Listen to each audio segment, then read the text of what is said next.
அஸ்ஸலாமு அலைக்கும் வரஹ்மத்துல்லாஹி தஆலா வபரகாத்துஹு. அபு தாவூதிலே இடம்பெறக்கூடிய ஒரு ஹதீஸ். அபு உமாமத் அல் பாஹிலி ரலியல்லாஹு தஆலா அன்ஹு அவர்களை தொற்றும் அறிவிப்பு செய்யப்பட்டுள்ளது. சலாசத்துன், மூன்று நல்ல பழக்கங்களை கொண்ட நபர்கள், குல்லுகும் லாமினுன் அலல்லாஹ், இவர்கள் ஒவ்வொரு நபர்களையும் இறைவன் பாதுகாப்பதை பொறுப்பேற்று கொண்டான்.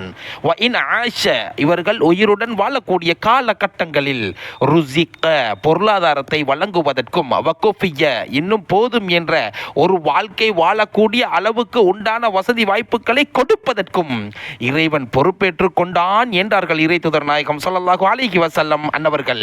வ இன் மாத்த, அவர்கள் மரணித்தால், அத்ஹலஹுல்லாஹுல் ஜன்னah, இவர்களை இறைவன் சுவனத்தில் நுழைய செய்கிறான் என்றார்கள் இறை தூதர் நாயகம் ஸல்லல்லாஹு அலைஹி வஸல்லம் அன்னவர்கள்.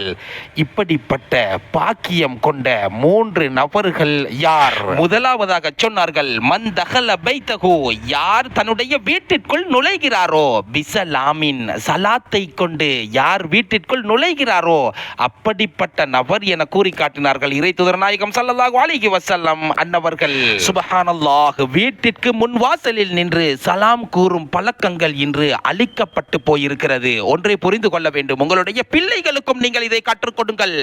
ஏராளமான விடயங்கள் இருக்கிறது, ஏராளமான பரக்கத்துக்கள் இருக்கிறது. சலாம் கூறிவிட்டு வீட்டிற்குள் நுழைந்து பாருங்கள், காலப்போக்கில் நீங்களே உங்களுடைய வாழ்க்கையில் இருக்கும் மாற்றங்களை உணர்ந்து கொள்வீர்கள். எனவே இதற்கு பின்பாவது உங்களுடைய வீட்டிற்குள் செல்வதற்கு முன்னால் முன் வாசலிலே இருந்து சலாம் கூறிவிட்டு செல்வதற்கு மறந்து விடாதீர்கள்.